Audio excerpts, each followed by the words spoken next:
Welcome back to A People's Guide to Publishing. I'm Joe Beal, the founder and CEO of Microcosm Publishing and Distribution. I'm also the author of A People's Guide to Publishing, which distills what I've learned from selling millions of books over the past 25 years. I'm Ellie Blue. I'm the editorial and marketing director here at Microcosm. We are an independent mid-list publisher based in Portland, Oregon. We have 14 employees, over 650 titles in print with 20 to 40 new books per year, and we distribute thousands of titles from other publishers. We started this podcast so that we can share what we've learned with newer publishers so that you can learn from our mistakes. Or maybe you just want to understand the publishing industry. Hey reader, what's your question for us today? Our reader question this week is, how do I deal with failure? Whew. Well, ideally you just never fail at anything and then you don't have that problem. You only do everything, not just perfectly, but in the most superlative way possible. Yeah, that's a way better advice than anything I was going to say. It makes you really boring at parties, though. That's true, and unrelatable. So we, as people who have failed gloriously in our time... Should I just speak for myself? Oh, I didn't know you were going to out us like that is all. Oh, you've been outing us the whole time. The killer was in the house the whole time? Is that what you're saying? Yep, the call was coming from inside the house. And it said, you have not succeeded at everything you have set out to do. Good work being ambitious, though. Thank you. Should we talk about, specific failures and how we dealt with them? Sure. All right, well, my favorite failure is our failed Kickstarter project. Oh, which one? Womp. There have been two. Mm-hmm. One was very early on. Maybe not that early on. It was early on in our use of Kickstarter. That's true. It's true. It was in our first 5 projects or so. Yeah. It was a reprint of a book, which I feel like is a little bit dangerous. It was so old ago that Kickstarter took it off of Kickstarter. You can't find it on Kickstarter anymore. Right. Which that fascinated me, where I was like, Kickstarter, just erase every time we haven't shined like angels and just make it so you can only see our best moments. So how did you deal with that failure? This was before my time, so I don't know. I cried a lot alone in my room and wrote in my journal. Oh no, well, I mean, it was kind of that's healthy. It was kind of a pickle because it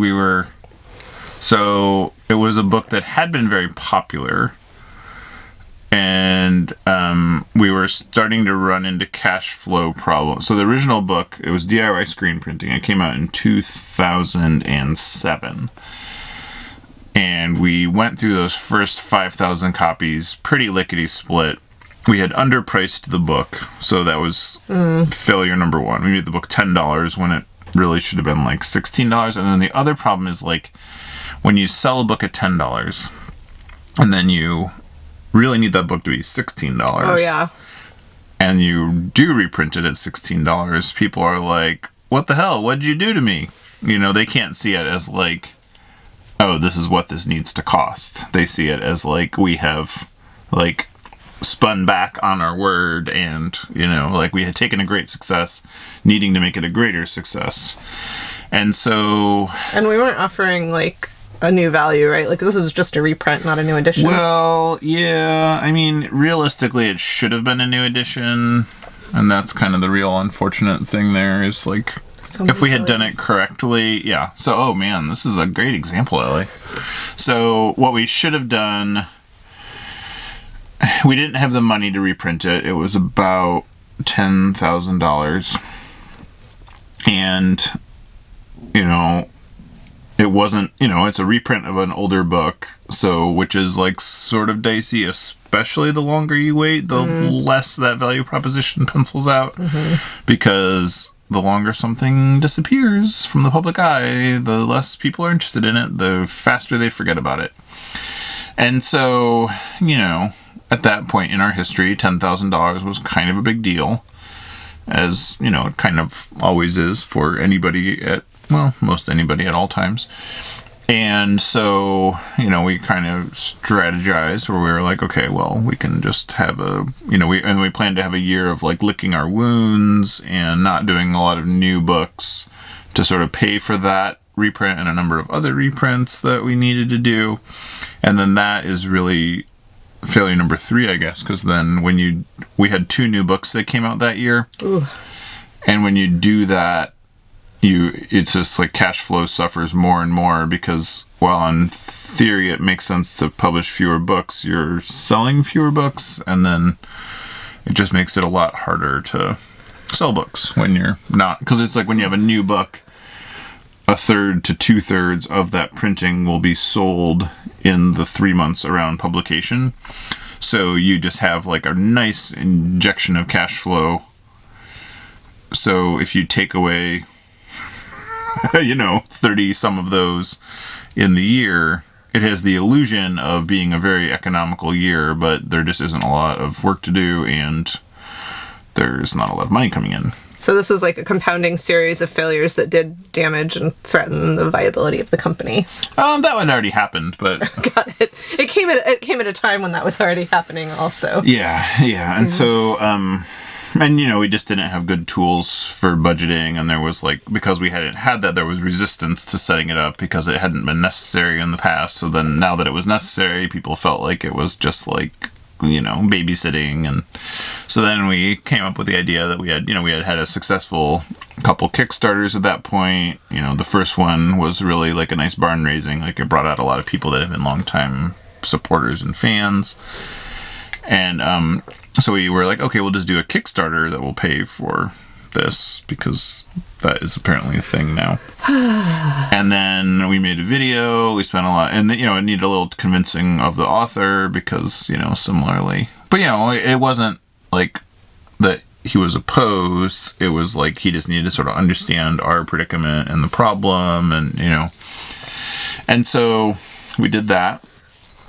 And that Kickstarter was a really hard sell. I don't remember how much we funded, or rather didn't fund. I know, it's funny that it's just like erased from the record. And, I remember it was just like, if you've ever done a failed Kickstarter, it's like the most emotional slog. Oh, it's horrible. Every minute of every day, you're like, nobody's backing it. Mm-hmm. Womp womp. And then, you like try to do all these desperate things and, they don't really shake out. And then it's just sad. And you're like, should I be doing more? Should I give up? At what point is this pointless? And so we were like, okay, this is not going to happen. So we'll have to find some other tools. And so we did a tour with the author where we did, we did a lot of cities, 20-some city tour. And very sweet guy, very well-meaning. The book is about teaching DIY screen printing. And every single night, the author would hold up his book and talk about his book. And then he would say, I'm not saying that you should buy my book or anything. And then he would teach people to screen print, like, for, coming to the event. There was some kind of a cover charge, but, And so at the very end of that tour, we had sold a grand total of 6 books. Oh, no. Yes. And so... Authors are not always salespeople. Maybe he didn't say don't buy my book. He said, I'm not saying to buy my book. Say to buy the book. Mm-hmm. Anyway. I know. And because obviously all these people were like, really, I have like so much great footage of people printing and enjoying it and having a great time. I think it's actually in the reel for the intro for the podcast even. Oh yeah, totally. And so that was failure number 5. And the book did, it earned out. So we paid for the reprint.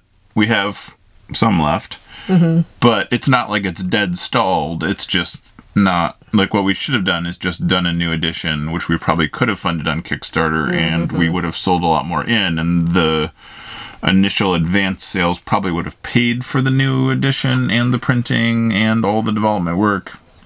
Mm-hmm. But that's how you learn. So many lessons learned, and I feel like we actually applied those lessons pretty well to our second Kickstarter failure. To not learn from them or to learn from them? I feel like we learned from them, because when it became clear that Amika's World Kickstarter was not going to fund, like, we were asking for way too much money, and the book was not, like, really targeted at our audience as much as it should have been. Like, super cool book, but just not, not a microcosm book, really. Somebody commented on the book trailer for Amika's World this morning to say that this Rhea did not look like the other. It's the kind of bird that the book is about is a Rhea, which is like what the Roadrunner cartoon is based on. It's the bird that runs really fast. And they said that it didn't look like the other famous Rhea that they're familiar with, which I was like, there's another famous Rhea. That's wild. I'm glad they look differently so then they could tell each other apart. But they seem kind of upset about this more than anything. See, so many things that we didn't have the expertise to really understand when we got into this. But when the Kickstarter started to fail, like when it became clear it was not going to fund, like you took action. And yeah, you like decreased the print run. Oh, that's true. I think we did some other things also. And we also, like took those lessons and applied them to future Kickstarters where we were like, if we haven't successfully done that kind of book before, we ask for way less. And this was another one too, where like we just kept running into so many problems with this book. Just I guess since we're not a nature publisher, we didn't know.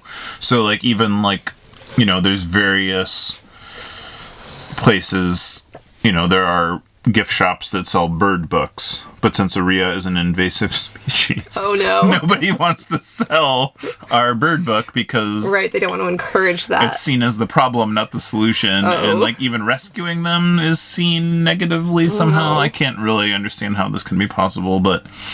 And then, even like the Historical Society, like sort of is like, well, this isn't an Oregon species. Right.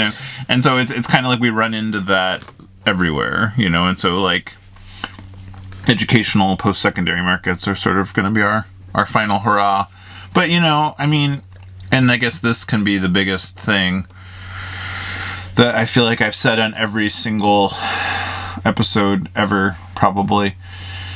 If a book is misdeveloped, nothing that you can do besides standing on the street corner, hand selling them one copy at a time, explaining the things that should be on the cover of the book can save it. If it's misdeveloped, you cannot sell it. Or rather, it will not passively sell itself. You will have to actively hand sell every single one. So I guess, like, the way you deal with failure is you really learn from it. Yes, and you do not, like, just keep flogging something that is not moving. Like, you take those lessons, you learn from them, you move on, and you make a new thing. But also, I feel like you have to, like, recognize when it's an external problem and when it's a problem with either the book or your approach. Thanks for joining us once again. Please send your questions to podcast@microcosmpublishing.com so we can answer them on future episodes. And please give us 5 stars on iTunes and everywhere else that podcasts are reviewed. You can find us on the internet at microcosm.pub. On Twitter at Microcosm. On Facebook at Microcosm Publishing. On Instagram at Microcosm_pub. And here in Portland, Oregon on North Williams Avenue. Thank you so much. Have a wonderful week.